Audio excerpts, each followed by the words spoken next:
మనం చనిపోయిన తర్వాత దానికి శరీరం ఉండదు కాబట్టి నెగిటివ్ అవుతుంది. చనిపోక ముందు మనకు శరీరం ఉంటుంది కాబట్టి పాజిటివ్ పవర్ ఉంటాం. మన ఇంటికైనా సరే శరీరానికి బయటకు వేసాక నెగిటివ్ అవుతుంది, శరీరం అంతే పాజిటివ్ ఉంటుంది.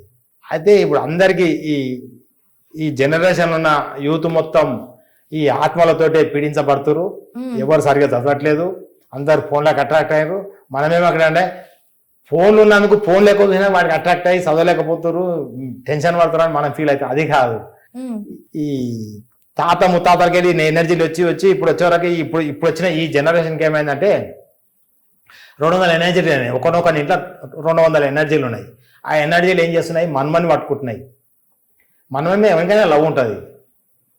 ఇప్పుడు నేనైనా అంతే, రేపు పొద్దుగాల మా పిల్లలు ఉంటే వాళ్ళ మీద ప్రేమ ఎక్కువైపోతుంది. అట్లా ఆ లవ్ ఎక్కువైపోయి ఏం చేస్తుంది, మనవల పట్టుకొని వాళ్ళు ఇంటర్ డిగ్రీకి వచ్చే వరకు మెంటల్ వచ్చేసి చదవలేకపోతురు, ఎవరిని మాటింటలేరు.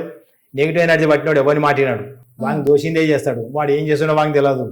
లిక్కర్కి అలవాటు అవుతాడు, డ్రగ్స్కి అలవాటు అవుతాడు, ఇంకా చెడ్డ పనులు చేస్తాడు. ఎవడు చెప్పినా వానికి అర్థం కాదు వాడు ఏం చేస్తుండో. అవసరమైతే ఒంటి మీద బట్టలున్న సంగతిగా మర్చిపోతాడు. పిచ్చోడే అన్నట్టు. ఆ మైండ్ను మనల్ని కంట్రోల్ చేస్తుంటాయి నెగిటివ్ ఎనర్జీ. ఎప్పుడైతే మనం కారు నడుపుతుంటే కారు రానోడు స్టీరింగ్ పక్కన కూర్చొని కారుని తిప్పితే ఎట్లా ఉంటుంది, ఒకళ్ళు టింకలు పోతుంది. అలానే మన మైండ్ను మనం కంట్రోల్ చేసుకోవాలి.